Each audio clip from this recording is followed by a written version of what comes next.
ఏకం సత్ విప్ర బౌధ వదంతి అనేది ఒక వేదోక్తి. ఒకే రూపంలో ఉన్న పరబ్రహ్మం అనేక రూపాలుగా విభజించింది అని చెప్పేసి అంటారు. ఉన్నది ఒకటే స్వరూపము. మీ దత్తగిరి ఆశ్రమంలో శైవ వైష్ణవ సాంప్రదాయాలలో ఏ సాంప్రదాయాన్ని ఆచరిస్తారు అని? వైష్ణవ సంప్రదాయమైన, శైవ సంప్రదాయమైన. శూద్రుడైన శంభుకుడు వేదం నేర్చిన కారణంగా శ్రీరామచంద్రుడు వధించాడు అని చెప్పేసి ఉంది. మరి దానిపై మీ వివరణ? వేదం నేర్చినందుకు వధించిండు అనేటటువంటి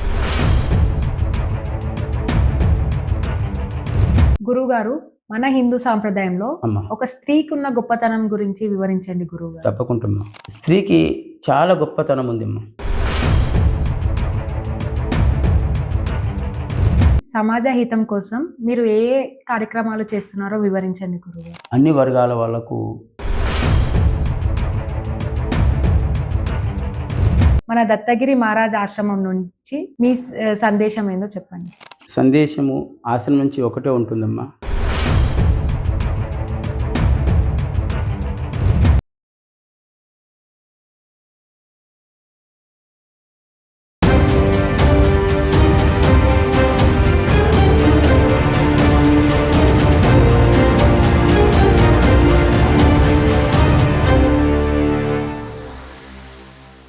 విదుర న్యూస్ ప్రేక్షకులకి నమస్కారం. ఈ రోజు వసుదైక కుటుంబం కార్యక్రమానికి స్వాగతం పలుకుతూ మనం సంగారెడ్డి జిల్లాలోని జైరాబాద్ పట్టణం సమీపాన గల బర్దీపూర్ అనే గ్రామంలో శ్రీ దత్తాత్రేయ స్వామి క్షేత్రముగా ప్రభాసిల్లుతున్న శ్రీ దత్తగిరి మహారాజ్ ఆశ్రమానికి వచ్చాము. ఇక్కడి ధార్మికాల కార్యక్రమాలతో పాటుగా స్థల పురాణం మరియు విశిష్టత గురించి ఇక్కడ గురువు గారిని అడిగి తెలుసుకుందాం.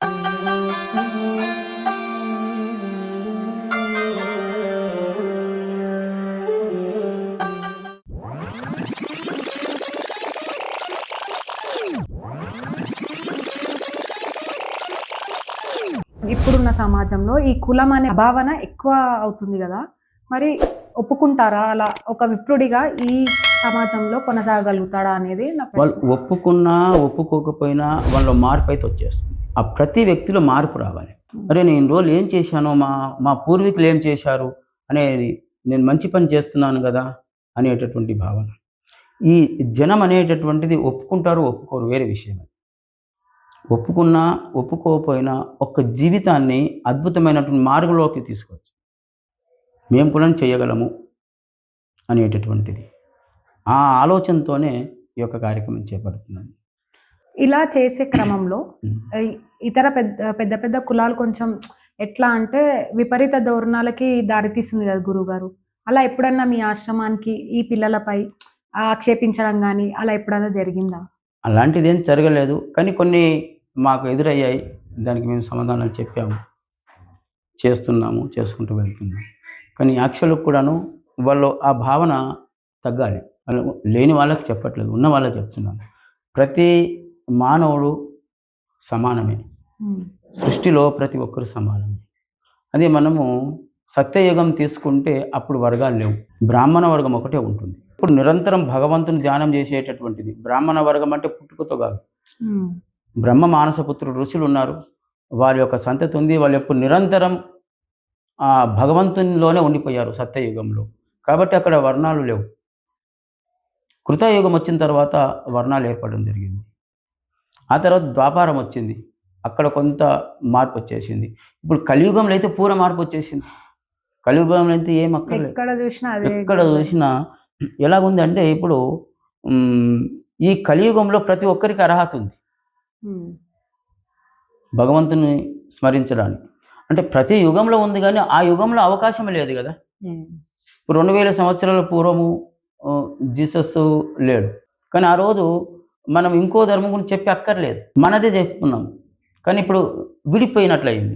ఆ తర్వాత ఇంకొన్ని సంవత్సరాలు ఇంకో మతం వచ్చింది, ఆ తర్వాత ఇంకో కొన్ని సంప్రదాయాలు వచ్చుకుంటూ వచ్చాయి, పెరుగుకుంటూ పోయింది. ఇది కొద్దిగా ఎవరి మార్గము వారిదే, వారికే వారు చేసుకున్నాడు, మనకు అభ్యంతరం లేదు. కానీ మన మార్గంలో మనము సక్రమైనటువంటి మార్గంలో వెళ్ళాలి. అంటే ఈ శూద్రులు అంటే తక్కువ వాళ్ళు, వాళ్ళకు ముట్టొద్దు, వాళ్ళ స్పర్శించొద్దు అనేటటువంటి భావన అది అజ్ఞానంతో కూడుకున్నటువంటి.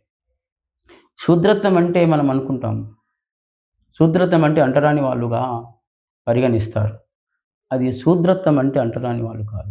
శూద్రత్వం అంటే అజ్ఞానం. అంటే పరమాత్మ యొక్క తత్వజ్ఞానము లేనటువంటి వారికి శూద్రులుగా పరిగణించింది గీత కావచ్చు, వేదం కావచ్చు. అంటే పరమాత్మని జ్ఞానం, తత్వజ్ఞానం కాదు, ఈ జ్ఞానం లౌకిక జ్ఞానం, పరమాత్మ యొక్క తత్వజ్ఞానం. అది ఏ జ్ఞానం అంటే నీలోనే పరమాత్ముడు ఉన్నాడు అనేటటువంటి జ్ఞానం కలగాలి. ఇప్పుడు మీరు అన్నారు కదా గురుగారు మతాలు అని చెప్పేసి, దాని నుంచి నాకు ప్రశ్న. అన్ని మతాలు వాళ్ళు వారి మతాన్ని కాపాడుకుంటున్నారు, అంటే ఇంకా పెంపొందించడానికి పనిచేస్తున్నారు.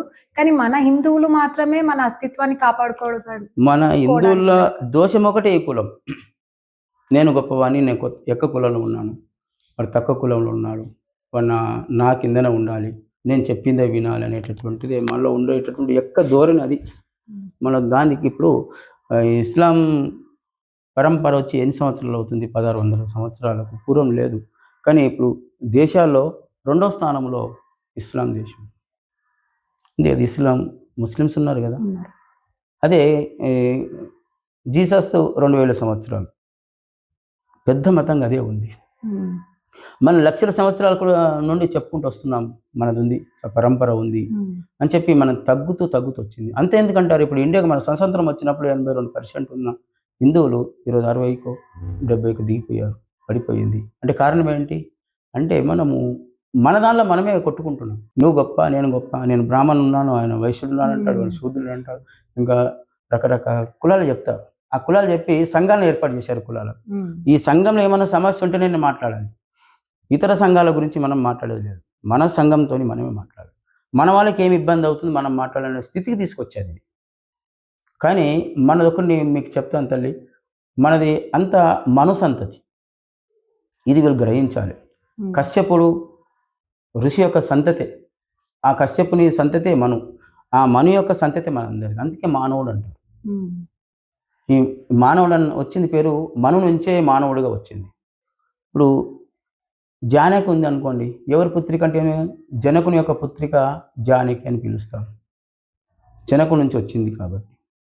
దశరథుని యొక్క పుత్రిక కాబట్టి దాశరథుడు అంటాం. దాశరథుడు అంటే ఎవరు? రాముడు.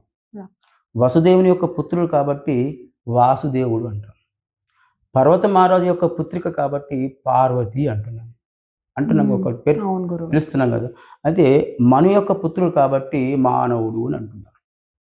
మనమంతా ఏ కులంలో పుట్టని, మనది మను సంతతి. ఎక్కువ తక్కువ పక్కన వదిలేసేయండి. అంటే మన మను సంతతి, మను యొక్క పుత్రులం కాబట్టి మనం అందరం సమానమే. కొన్ని రోజులు కాలం గడిచిన కొద్దీ విడిపోతూ వచ్చారు. ఈరోజు అన్నదమ్ములు విడిపోయి, వాడు ఒకడు బొంబాయిలో ఉన్నాడు, వాడు కలకత్తాలో ఉన్నాడు, వాడు హైదరాబాద్లో ఉన్నాడు. తర్వాత 50 సంవత్సరాల తర్వాత ఎవరు ఎక్కడ ఉన్నారో తెలియదు, వాళ్ళ అన్నదమ్ములు అనే విషయం తెలియదు. ఆ స్థితికి వెళ్ళిపోయింది. ఈ 50-60 సంవత్సరాలు ఇంత తేడున్నప్పుడు యుగాల నుంచి వస్తుండేటటువంటి ఈ సంప్రదాయాలు అనేటటువంటిది మార్పు చేర్పు చెందుతూ వచ్చాయి. అందుకని మనదంతా ఒకే సంతతి, మను సంతతి కాబట్టి మనమందరం మానవులమే, మన సనాతనులే, ఈ అందరు నా అన్నతమ్ములు అక్క చెల్లెళ్ళు అనేటటువంటి భావన కనుక మనకు హిందువులకు వచ్చిందనుకోండి, ఇంకా ఏ సంప్రదాయం మనం ఏం చేయలేదు.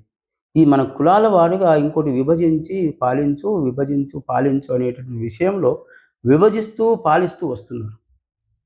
అంతే తప్ప మనం విడిపోలేదు ఎప్పుడు. ఈ కులాల వర్గాలు పెట్టి విడదీస్తున్నారు. అది వీళ్ళు గ్రహించాలి. ఈ హిందూ సనాతన ధర్మికులు ఎవరైతే ఉన్నారో వాళ్ళు గ్రహించాలి. అరే నేను మాదొక్కటే సంతతి అనేటటువంటి భావన తీసుకొని రావాలి. చాలా మంది అదే మత మార్పిడే లక్ష్యంగా పెట్టుకొని ఇప్పటికీ సమాజంలో కంటిన్యూ అవుతుంది గురుగారు. అది ఉంది తల్లి, అది మత మార్పిడిలో కూడా కొన్ని మన లోపాలు ఉన్నాయి. వాళ్ళు మారడం ఒక భాగం ఉంటే మనలో కొన్ని లోపాలు ఉన్నాయి. ఏం లోపాలు ఉన్నాయంటే ఇదే, నేను ఇంకోరు తక్కువ, వారికి నేను ముట్టుకోవద్దు, వాళ్ళ దగ్గర రావద్దు, నేను మీద కూర్చోవాలి, వాళ్ళ కింద కూర్చోవాలి అనేటటువంటి భావన ఏదైతుందో కొన్ని సందర్భాల్లో వాళ్ళ మనసు ఇరిగిపోయి, మనసు పాడై ఏదో చేసి మారేటటువంటి వాళ్ళు కొంతమంది ఉన్నారు. ఇంకా కొంతమంది డబ్బు గురించో లేకుంటే ఇంకా ఏదో లభ్యమవుతుంది అనేటటువంటి మారే వాళ్ళు కొంతమంది ఉన్నారు. మీరు అక్కడ వచ్చారంటే మీకు ఇది అవుతుంది, అదవుతుంది, బాగా అవుతారు, మీ అయిపోతారంటే కొంతమంది ఉన్నారు. ఏదో రకంగా ఉన్నారు కానీ ఏ రకంగా ఉన్నా మనమే నష్టపోతున్నాం. ఆ రకంగా అవును. ఉన్నా నష్టపోయేది మనమే. ఈ రకంగా ఉన్నా నష్టపోయేది మనమే. ఒక్కసారి మనం ఆలోచించాలి. 82 నుంచి 70కి వచ్చాము. 60కి వచ్చాము మనమంటే ఎంత తగ్గిపోయింది మన సంఖ్య. ఇప్పుడు వాళ్ళ 2% 5% ఉండేటటువంటి వాళ్ళు ఆ స్థాయికొచ్చారు. 20%కి వచ్చారంటే లోపం చూడండి. ఈ చిన్న ఇది ఇలాగే కంటిన్యూ చేసుకుంటూ వెళ్ళామనుకోండి. ఇంకో 50 సంవత్సరాల లోపల ఇది 50కి వస్తుంది. అది 60కి వచ్చేస్తుంది. అయిపోతుంది. ఇంకా కొన్ని సంవత్సరాలు అలా గడిచిపోయేదనుకోండి. వీళ్ళు మైనర్ అయితారు. వాళ్ళు మెజారిటీ అయిపోతారు. అది కనిపిస్తుంది కదా! విదేశాల్లో అన్నీ చూస్తున్నాం మనం. పాకిస్తాన్ కావచ్చు, ఆఫ్ఘనిస్తాన్ కావచ్చు, ఇరాన్ కావచ్చు, ఇరాక్ కావచ్చు, బంగ్లాదేశ్ కావచ్చు. ఇవన్నీ అలా జరిగినాయి కదా! ముందు 8 దేశాలే కదా! అంత సంపూర్ణ భారతం ఒకటే కదా! ఇప్పుడు వేరు వేరు అయిపోయాయి కదా! వేరు వేరు అయిపోయిన తర్వాత ఒక మంది హిందూ కనిపిస్తున్నాడా? లేడు. కానీ కారణం ఏందంటే మనది ఇదే పరిస్థితి. నేను నేను బ్రాహ్మణ జాతి అంటాడు, ఓ వైశ్యుని అంటాడు, ఓ క్షత్రియుని అంటాడు, ఓ శూద్రుని అంటారు. నేను నా జాతిది, నా సంప్రదాయం ఇది కాదు అంటాడు. ఈ రకంగా.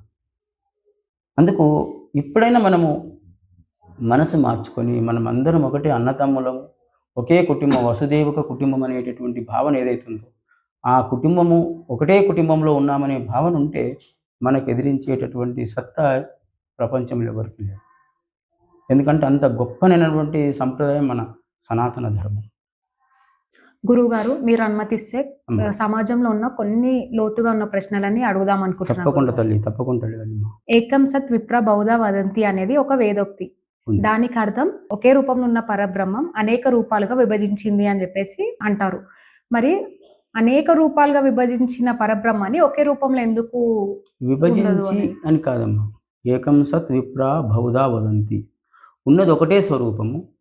విప్రులు అంటే పండితులు, అలాంటి జ్ఞానం కలిగినటువంటి వారు బహుధా వదంతి, అనేక విధాలుగా చెప్తున్నారు. ఆ రూపాన్ని అనేక విధాలుగా చెప్తున్నారు. విభజించింది లేదు అక్కడ, చెప్తున్నారు అంతే. అది ఒకటే స్వరూపం ఉన్నది. నిజానికి కూడాను పరమాత్మ యొక్క స్వరూపం ఒకటే. ఇంక రెండోది లేదు. ఒకటే స్వరూపం. అది ఎవరిని అడిగినా ఏ శాస్త్రమైనా పరమాత్మ ఒకటే అని చెప్తారు. కానీ బహుధా వదంతి అనేక రకాలుగా చెప్పబడుతుంది. మీకు ఒక చిన్న దృష్టాంతం నేను చెప్తాను. మీరు ఇంట్లో ఉన్నారు. మీ ఇంట్లో యజమాని మీరు అనుకోండి. మీరే యజమాని అనుకోండి. పెద్దవాళ్ళు మీరే అనుకోండి. మీకు ఒక భర్త ఉన్నాడు. ఒక కొడుకు ఉన్నాడు.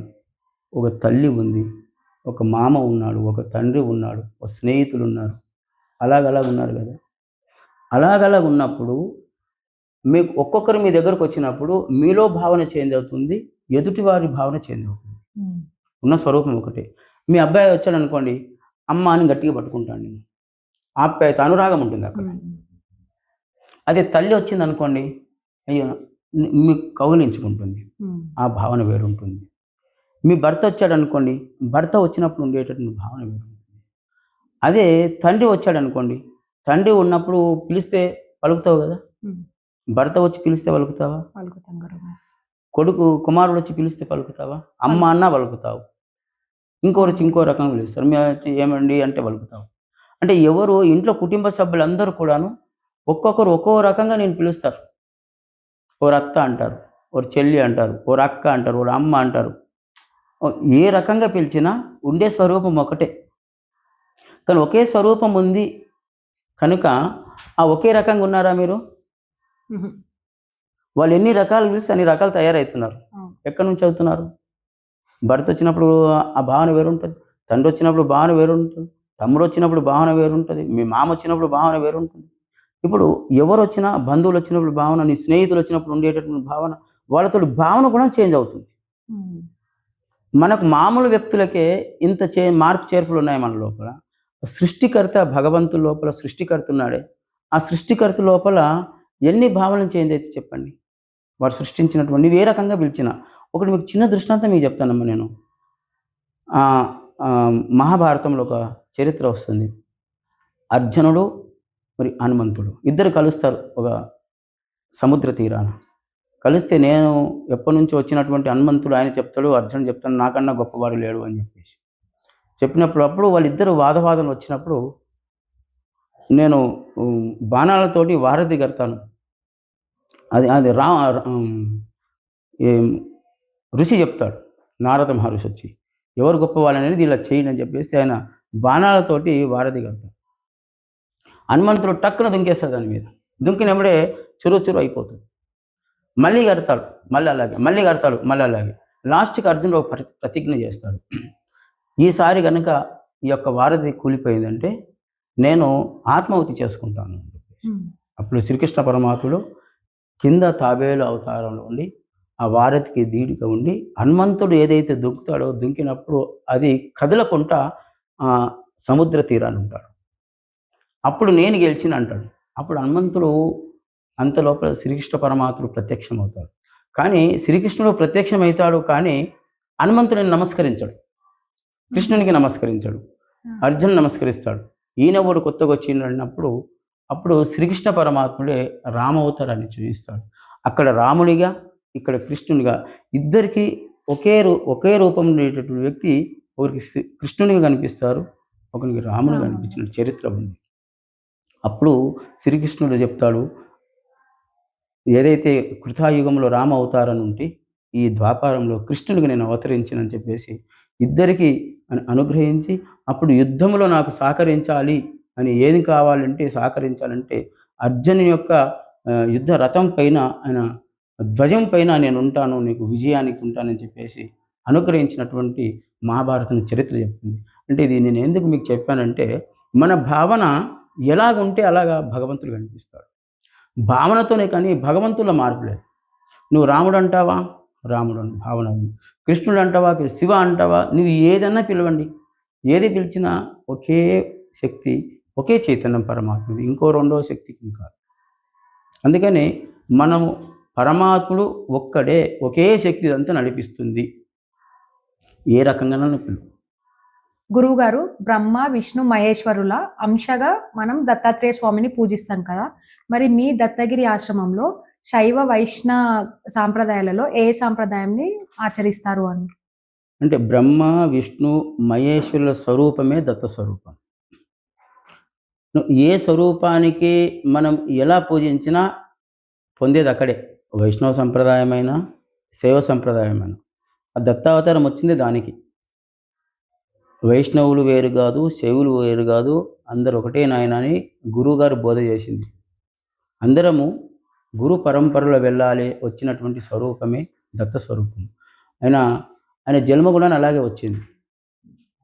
సతీ అనసూయ గారు అత్రి మహర్షి యొక్క సంతతి దత్తాత్రేయుల వారు. దత్తాత్రేయ అంటున్నాం. దత్త అంటే అర్పితం, త్రేయ అంటే ముగ్గురు. అంటే వాళ్ళు బ్రహ్మ విష్ణు మహేశ్వరులు అనసూయ మాత గారికి దత్తత అయ్యారు. అందుకని త్రేయ అంటే మూడు, దత్త అంటే దత్తాత్రేయ. ఆ దత్తాత్రేయుల వారు ఆమెకు దత్తత అయిపోయారు. వాళ్ళు లక్ష్మీ సరస్వతి పార్వతి వారు వీళ్ళకు కొన్ని ఎట్లనే చేసి మాకన్నా పవిత్రమైనటువంటి స్త్రీ అనేటటువంటిది భూలోకంలో ఉంది. ఆ భూలోకం ఉన్నప్పుడు మా పవిత్రత ఎక్కడ పోతుంది, మేమేం కావాలన్నప్పుడు వాళ్ళు భిక్షను అడగడం, భిక్షను అడిగినాక ఆమె లోపలికి తీసుకెళ్ళడం, తీసుకెళ్ళిన తర్వాత నేను భిక్ష ఇస్తాను అంటే మాకు ఇట్లా కాదు, మీరు వస్త్రహీనంగా అంటే వస్త్రాలు లేకుండా మాకు భిక్ష పెట్టాలంటే అది సాధ్యం కాని పని కదా అని ఆమె అనడం. అయితే మేము వెళ్ళిపోతాము అంటే ఆమె పెడతానంటే అబద్ధం అవుతుంది కదా, అది ఆలోచన చేస్తుంది. ఆయన భర్త ప్రతివ్రత, భర్తకు ప్రార్థన చేస్తుంది, అత్రి మహర్షికి ప్రార్థన చేస్తుంది. ఆ కమండంలో ఉండేటటువంటి జలం ఏదైతుందో వాళ్ళు కూర్చున్న చోట్ల ఆ కమండంలో యొక్క జలాన్ని ఆ బ్రహ్మ విష్ణు మహేశ్వరుల మీద వేసేస్తుంది. వాళ్ళు చిన్న పిల్లలుగా మారిపోతారు. అప్పుడు ముగ్గురు శిష్యులకు ఆమె స్తన్యాలతో పాలిచ్చినట్టుగా అనసూయమాత యొక్క చరిత్ర చెప్తుంది. అంటే వాళ్ళు ఆ తర్వాత లక్ష్మీ సరస్వతి పార్వతి వచ్చేసి మా భర్తలు మాకు కావాలని తప్పైందని ప్రార్థన చేసినప్పుడు మళ్ళీ వీళ్ళు ఆమెకు మళ్ళీ బ్రహ్మ విష్ణు మహేశ్వరుని తయారు చేయడం జరుగుతుంది. ఆ తర్వాత ఈ బ్రహ్మ విష్ణు మహేశ్వరుల స్వరూపమే దత్త స్వరూపంగా ఏకంగా అయినట్టు తెలియబరుస్తుంది. కొన్నిట్లో భృగు మహర్షిగా ఆయన అన్నట్టుగా, చంద్రుడు ఆయన అన్నట్టుగా, దత్తుడుగా ఆయన అన్నట్టుగా తెలియపరుస్తుంది. ఎన్ని చెప్పినప్పటికీ బ్రహ్మ విష్ణు మహేశ్వరుడు అనేటువంటి స్వరూపం ఏదైతే ఉందో అది దత్త స్వరూపం, గురు స్వరూపం, గురు పరంపర వచ్చేటటువంటి స్వరూపం. దత్తునిది ఇంకోటి ఏముందంటే అన్ని స్వరూపాలు ఎలాగొచ్చాయంటే దుష్ట శిక్షణ శిష్ట రక్షణ అనేటటువంటిది. ఈయన దత్తాత్రేయ యొక్క స్వరూపం ఏంటంటే దుష్టుల గుణను రక్షణ, శిష్టుల రక్షణగా చేశాడు. ఎట్లా అంటే గురువు అనేటటువంటి వాడు తల్లి ఉందనుకోండి, ఇప్పుడు తల్లే ఉందనుకోండి, ఓ దుర్మార్గుడు ఉన్నప్పటికీ ద్వేషించది కొడుకును. అరే నా కొడుకు బాగుండాలనే కోరుకుంటుంది, మంచిగా చేయాలనే కోరుకుంటుంది. వాడు దుష్టుడు ఉన్నప్పటికీ నేను మంచి మార్గంలో తీసుకెళ్ళని తప్పిస్తుంది. అది వేరే వాళ్ళు దుష్టులుగా దూరం పెట్టేస్తారు. అదే రీతిగా దత్తులు అనేటటువంటి వాడు దుష్టులకు కూడాను దగ్గర తీసుకొని ఉపదేశం చేసి గురు మార్గాన్ని మార్గదర్శనం చేసినట్టుగా ఆయన చరిత్ర తెలుస్తుంది. కాబట్టి దత్తులు అంటే గురు స్వరూపుడు. ఈ ఈ సృష్టిలో గురువు కన్నా గొప్పది ఏం లేదని చెప్పి, గురుత్వం అంటేనే గొప్పది, పెద్దది అని అర్థం. అలాంటి గురు పరంపరలో వచ్చేటటువంటి స్వరూపం ఏదైతుందో దత్తాత్రేయుల స్వరూపం. ఇక్కడ మీరు అన్నారే శైవమా వైష్ణవమా అంటే శైవ పరంగా ఉన్నా శైవులు చేయవచ్చు, వైష్ణవ పరంగా ఉన్నా వైష్ణవులు చేయవచ్చు. శైవులు వైష్ణవులు లేని భేదము లేనిదే దత్త అవతారం. రెండు అన్నీ కలిపి వచ్చినటువంటి అవతారమే దత్త అవతారం. దానికి శైవులు చేస్తారా వైష్ణవులు, శైవులు చేసినా ఆ స్వరూపంగానే ఉంటుంది, వైష్ణవులు చేసినా అదే స్వరూపంగా ఉంటుంది. అంటే ఏ ఆచారమైనా పాటిస్తారు. గురువుగారు, ఇతిహాసాలలో ఒకటైన వాల్మీకి రామాయణం మనకి ప్రామాణికం. మరి ఇప్పటికీ ఈ సమాజంలో అవాల్మీకాలు 300కి పైగానే తిరుగుతున్నాయి. అవాల్మీకంలో శూద్రుడైన శంభుకుడు వేదం నేర్చిన కారణంగా శ్రీరామచంద్రుడు వధించాడు అని చెప్పేసి ఉంది. మరి దానిపై మీ వివరణ. వేదం నేర్చినందుకు వధించిండు అనేటటువంటిది కరెక్ట్ కాదమ్మా. అది శంభుకుడు అనేటటువంటి వాడు శూద్రుడైనప్పటికీ తపస్సు చేస్తాడు. ఆయన ఆ తపస్సు ఎలా చేస్తాడు అని అంటే, నీ ఎందుకు చేస్తున్నావు అని అడిగితే నేను స్వర్గాన్ని జయించడానికి చేస్తున్నాను అంటాడు. అంటే అక్కడ శూద్రుడు బ్రాహ్మణుడు క్షత్రియుడు వైశ్యుడు అనేది ఉండదు తప్పు దగ్గర. ఇప్పుడు కోర్టుకి వెళ్ళామనుకోండి, కేసు పెట్టారు, మీరు కోర్టుకి వెళ్ళారు, ఏ కులం అని అడుగుతారా? మీకు అడగరు. ఏ కులం నుంచి వచ్చావు? లేదు నేను బ్రాహ్మణ్ వచ్చానంటే ఇది తప్పు చేస్తే క్షమిస్తారా? జైలు వేస్తారు కదా. పోనీ నేను క్షత్రియుని అంటే ఏమన్నా క్షమించి వదిలేస్తారా? పోనీ వైశ్యునున్నానంటే క్షమించి వదిలేస్తారా? శూద్రునంటే లేదు కదా. తప్పు దగ్గర క్షూద్రులైనా వైశ్యులైనా బ్రాహ్మణులైనా ఎవరైనా తప్పు చేసినప్పుడు తప్పే. అంటే స్వర్గాన్ని జయించాలి అనడము అనే తప్పు. అంటే వేదం చదివితే కాదు, అక్కడ తపస్సు చేస్తే. తపస్సు చేసినప్పుడు ఆయన వచ్చి, రాముడు వచ్చినప్పుడు ఎందుకు నువ్వు తపస్సు చేస్తున్నావంటే నేను స్వర్గాన్ని జయించడానికి చేస్తున్నాను అంటాడు. ఆ స్వర్గానికి జయించడానికి చేస్తున్నానంటే దేవత విరోధి అని, అంటే జయించడం అంటే యుద్ధం చేయడం. అలాంటి భావనతోటి ఖండించినట్టుగా మనకు వాల్మీకి రామాయణం చెప్పబడుతుంది. అయితే ఇంకొకటి ఏమిటి అని అంటే, ఇంకొక మార్గం కూడా మనం ఏంటంటే, ఆ ఒక్కొక్క యుగంలో ఒక్కొక్క ధర్మాలు పద్ధతులు ఉన్నాయి. ఒక్కొక్క యుగంలో పద్ధతులు ఉన్నాయి. ఇప్పుడు మన సంప్రదాయంలో ఒక్కొక్క సంప్రదాయంలో ఒక పద్ధతులు ఉన్నాయి కదా, అనేకమైన సంప్రదాయాలు. ఆ సంప్రదాయాన్ని పద్ధతులు అలాగ ఉన్నాయి.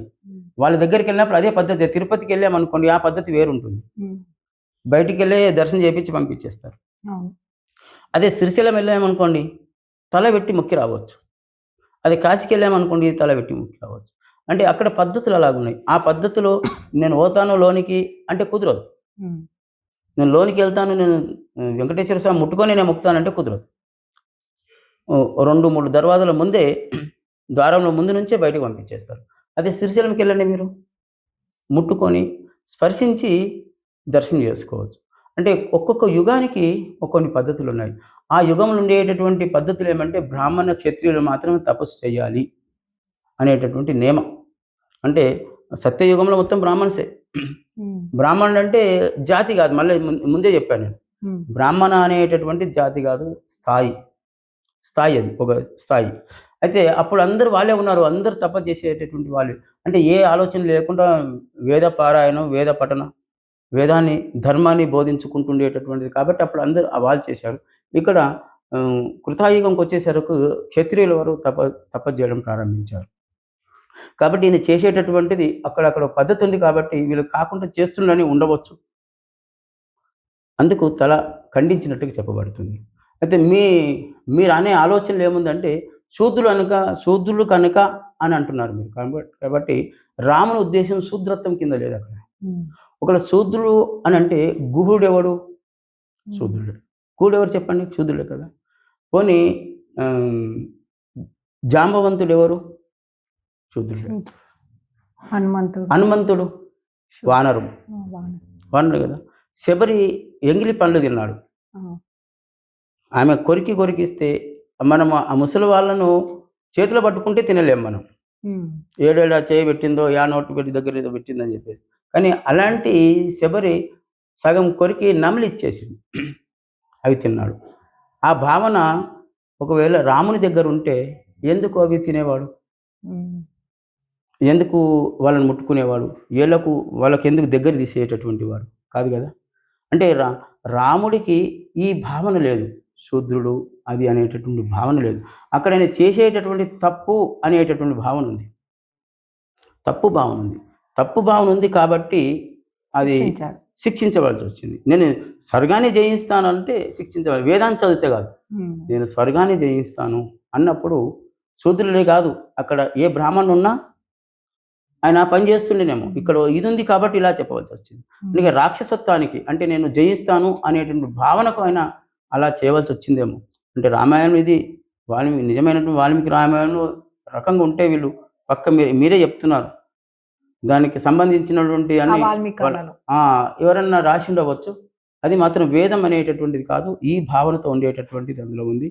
ఆ రాముడికి శూద్రుడు అనేటటువంటి భావన అసలు లేదు. ఆయన అందరితో కలుపుకొని పోయాడు. జటాయును చేతులు తీసుకుని ఆయన అంత్య సంస్కారం చేశాడు. ఈ ప్రశ్న ఎందుకంటే గురుగారు అదే వేదంగా తీసుకొని చాలా మంది మత మార్పిడి చేపిస్తున్నారు, అందుకే ఈ ప్రశ్న అడగాల్సి వచ్చింది గురువుగారు. అది చాలా రాంగమ్మా, అది కరెక్ట్ కాదు. ఆయనలో ఆ భావం లేదు. ఆ భావన ఉందని అనుకోండి, ఆయన రామరాజ్యం అని అంటారు. రాముడు ఒక అవకాశాన్ని ఇచ్చాడు అందరికీ, అని ఎవరికి ఏ సమస్య ఉన్నా ఆయన దగ్గర వచ్చి చెప్పుకోవచ్చు. అంటే ఏమన్నా రాజు దగ్గరికి వెళ్తే దండిస్తారు అనలేదు. ఆయన ఏ మాట ఉన్నా, ఎవరు ప్రజల్లో ఏ ఇబ్బంది ఉందో ఆ ఇబ్బంది చూసుకొనే నడుచుకున్నాడు. ఎవరికి ఇబ్బంది కాకుండా చేశాడు, ఎవరికి ఇబ్బంది కలగలేదు. అందుకే రామ విగ్రహాన్ ధర్మ అంటారు. ధర్మం అంటే ధర్మస్వరూపుడే రాముడు, రాముడే ధర్మం అని చెప్పేటటువంటి. అలాంటిది ఎవరో చెప్పింది, మారీచుడు చెప్పినటువంటి, రాక్షసుడు చెప్పినటువంటి రామ విగ్రహాన్ ధర్మ. రాక్షసుడు చెప్పాడు, రాముని తమ్ముడు అన్ననో ఎవరో చెప్పలేదు, తల్లో తండ్రి చెప్పలేదు, రాక్షసుడు చెప్పినట్టు, రావణుడు చెప్పినటువంటి మాట. అడు ధర్మస్వరూపుడు, ఆయన జోలికి వెళ్ళకు అని మారీచుడు రావణుడు చెప్పినట్టు చరిత్ర చెప్తుంది. అలాంటి గొప్ప వ్యక్తికి వీళ్ళు ఎన్నో రకాలుగా చెప్తుంటారు, ఏమో చెప్తుంటారు. అని ఇది కరెక్ట్ అయినటువంటి ఆలోచన కాదు అని నేను అనుకుంటున్నాను. గురువుగారు, మన హిందూ సాంప్రదాయంలో ఒక స్త్రీకి ఉన్న గొప్పతనం గురించి వివరించండి గురువుగారు. తప్పకుండా. స్త్రీకి చాలా గొప్పతనం ఉందమ్మా.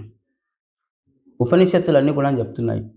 మొట్టమొదలు నీకు దైవం ఎవరు అంటే తల్లి అని చెప్తుంది. మాతృదేవో భవ, పితృదేవో భవ, ఆచార్య దేవో భవ, అతిథి దేవో భవ అని చెప్తుంది ఉపనిషత్తు వాక్యం ఇది. తల్లి మొట్టమొదటి నీకు దైవం ఎవరు అంటే తల్లి. తల్లి మాతృత్వాన్ని ఎవరి దగ్గర పోయి నేర్చుకోదమ్మే. తల్లి ఇంకోరు తయారు చేసింది కాదు, స్వయంగా తయారయ్యేది. అమ్మ గర్భం తెలిసిందంటే కొన్ని రోజుల తర్వాత అనుకోకుండా అమ్మకు పాలు వచ్చేస్తాయి, ఎవరో తయారు చేసి. అంటే మాతృత్వం అనేటటువంటిది అంత గొప్పనైనటువంటిది. అంతేకాదు, తల్లికి అంత గొప్ప శక్తి ఎక్కడి నుంచి వచ్చింది అంటే, తన సంతతి గురించి స్త్రీకి ఒక భూదేవికి ఉండేదంత ఓపిక, వసుంధరకు ఎంత అయితే ఓపిక ఉందో స్త్రీమూర్తికి అంత ఓపిక ఉంది అని చెప్తారు. అంత లోనికి వెళ్ళాలి మనం. భూమికి ఎంత ఓపిక ఉండండి, నడుస్తాము, తొక్కుతాము, మలమూత్ర విసర్జన చేస్తాము, ఏం చేసినప్పటికీ ఆ మాతృదేవత మాతృభూమి అంటాం, కానీ ఎప్పుడూ అసహించుకోదు మనం. అదే రీతిగా తల్లి కూడాను భూమిలాగానే ఆ శక్తిని పొంది ఉంది. కాబట్టి అందుకే మాతృదేవో భవ అని చెప్పారు. మొట్టమొదటి దైవం ఎవరయ్యా అంటే తల్లి. ఎందుకు నీకు దైవం అంటే 9 మాసాలు మోసింది, 9 మాసాలు మోసింది. నీకు ఏది ఇబ్బంది వచ్చినా నేమ ఆమెనే పాటిస్తుంది. నీకు జలుబు చేసింది అనుకోండి, జలుబు చేసిందంటే పిల్లగాడు పాటించడు నియమాలు, శిశువు పాటించడు, తల్లి పాటిస్తుంది. పిల్లగానికి కొద్ది సర్ది అయింది అనుకోండి, తల్లి మందును వాడుతుంది, పిల్లోడు వాడడు. అందుకు పిల్లోడు ఏమి చేసినప్పటికీ తల్లి నియమాలు పాటిస్తుంది. మన చిన్నగా ఉన్నప్పుడు ఒక 2-3 సంవత్సరాల వరకు ఎన్నిసార్లు తల్లికి ఎన్ని రాత్రులు నిద్ర లేకుండా ఉంటుందో తెలియదు. రాత్రి పగలు ఎత్తుకొని ఉంటుంది తల్లి. రాత్రి ఎత్తుకుంటుంది, పగలు ఎత్తుకుంటుంది, కంటకి నీళ్లు రానివ్వదు, లాలిస్తూ వస్తుంది. కానీ ఇంత శ్రద్ధ నీ మీద ఎవరు పెడతారు చెప్పండి? ఇంకా ఏ ప్రాణి పెట్టడానికి లేదు, తల్లి తప్ప. తల్లే పెడుతుంది. కాబట్టి మన సనాతన ధర్మంలో, మన హిందూ సంప్రదాయంలో తల్లికి ఉన్నతమైనటువంటి స్థానం ఉంది. మనమే ఇచ్చామా ఇది స్త్రీకి అంటే మనమే లేదు, దేవతలు కూడా ఇచ్చారు. చూడండి, బ్రహ్మ ఎక్కడ పెట్టాడు? నాలుక మీద పెట్టుకున్నాడు. సరస్వతిని తన నాలుక పైన పెట్టుకున్నాడు. విష్ణు ఎక్కడ పెట్టుకున్నాడు? తన హృదయ స్థానంలో పెట్టుకున్నాడు. అందరికన్నా ఎక్కువ శివుడు ఎక్కడ పెట్టుకున్నాడు? సగ భాగాన్ని, అర్ధనారీశ్వరుడు సగ భాగాన్ని ఇచ్చేశాడు. ఇచ్చింది కదా. మరి స్త్రీకి ఆ గొప్పతనం లేకుంటే వాళ్ళు అలాగెందుకు చేస్తారు? అందుకే శంకరాచార్యులు మాట చెప్తారు, శివశక్త్యాయుక్తో యది భవతి సక్త ప్రభవితం అని చెప్తారు. శివుని యొక్క శక్తి రెండు ఉన్నాయి. కన్ను ఉంది, కన్ను యొక్క చూపు ఉంది. చూపు వేరే, కన్ను వేరే అమ్మ. శ్వాస వేరే, గంధం వేరే. గాలి తీసుకుంటాం, వేరు గాలి ఉంటుంది, దానిలో సుగంధం ఉంటుంది. గంధం గంధం ఉండవచ్చు, కానీ వాసన వస్తుంది. పుష్పం ఉంటుంది, పుష్పం వేరు ఉంటుంది, పుష్పంలో మకరందం వేరు ఉంటుంది. అంటే పుష్పం ఉన్నప్పుడే మకరందం వస్తుంది. ఆ రెండింటి విడదీయలేము. ఫలం ఉంటుంది, ఫలం యొక్క రసం వేరు, ఫలం రసం కలిపే ఉంటుంది, కానీ వీటిని విడదీయలేము. వీటికి విడదీయలేము. అందుకని వాగర్తయో సంపృక్తో వాగర్త ప్రతిపత్తయే జగత పితరో వందే పార్వతీ పరమేశ్వరు అంటే కాళిదాసుడు రఘువంశంలో ఇచ్చినటువంటిది. అంటే పార్వతీ పరమేశ్వరులు ఎలాంటి వాళ్ళు? తల్లి తండ్రి లాంటి వారు. కాబట్టి స్త్రీకి ఆ ఉన్నత స్థానము, ఆమె ఉండేటువంటి గొప్ప హృదయం, ఆమెకు ఉండేటటువంటి త్యాగము, ఆమెకు ఉండేటువంటి శ్రద్ధ, ఆమెకు ఉండేటటువంటి ప్రేమ, ఇవన్నీ కలిసినాయి. కాబట్టి వేదము మొట్టమొదలు దైవంగా భావించు తల్లికి. నీ తల్లి సన్యాసి కూడా నియమనిష్టలు లేకుండా తల్లికి దండం పెట్టుకోవచ్చు. యతీశ్వరులు అనేటటువంటి వారు ఎవరికి నమస్కరించవద్దు. కానీ కన్న తల్లికి, జన్మనిచ్చినటువంటి తల్లికి తప్పకుండా నమస్కరించవచ్చు. అందుకని స్త్రీమూర్తికి మన సనాతన ధర్మంలో చాలా గొప్పనైనటువంటి ఒక స్థాయి, ఒక శక్తి ఉంది. అందుకనే మన హిందూ ధర్మంలో స్త్రీకి ఉన్నతమైనటువంటి స్థానంలో ఉంచారు. అందుకని ఆ స్త్రీమూర్తి ఎక్కడైతే ఆనందంగా, తృప్తిగా ఉంటుందో అక్కడ ఆ ఇల్లు సస్యశ్యామలంగా ఉంటుంది. ఏ ఇంట్లో అయితే స్త్రీ బాధతో, కన్నీరుతో ఉంటుందో ఆ వంశానికి, ఆ ఇంటికి మంచిది కాదు అని చెప్తారు. అందుకని స్త్రీ ఎక్కడ బాధపడొద్దు. ఎందుకు స్త్రీ బాధపడొద్దు అంటే, ఆ స్త్రీ ఇంకొక ఇంటి నుంచి వచ్చిన అమ్మాయి, పాప. ఈరోజు మీరున్నారనుకోండి, మీ మీ ఇంటి నుంచి, పుట్టింటి నుంచి ఇంకో ఇంటికి వెళ్ళిపోతారు. మీకు అన్నదమ్ములు ఉన్నారు, తల్లి ఉంది, తండ్రి ఉంది, మామ ఉన్నారు, బంధువులు ఉన్నారు. కానీ మీరు ఇవన్నిటిని వదిలేస్తారు. ఎవరితోనే సంబంధం లేకుండా ఇంకొక ఇంటికి వెళ్ళిపోతారు. ఇంకొక ఇంటికి వెళ్ళి ఊరుకుంటారు అలాగే అంటే ఊరుకోలేరు. ఏం చేస్తారు? మీ సర్నేము మార్చేయబడుతుంది. ఆధార్ కార్డులో ఇప్పుడు మీది ఉందో డాటర్ ఆఫ్ ఉందనుకోండి, తర్వాత మీరు పోయినాక చేంజ్ చేసుకోవాలి, వైఫా పెట్టుకోవాలి, సర్నేమ్ మార్చుకోవాలి. అంతే అయిపోతుందా? గోత్రాన్ని కూడా మార్చుకోవాలి. అంటే ఎంత త్యాగం ఉందో చూడండి. మార్చుకుంటాం వల్ల మార్చుకోలేము.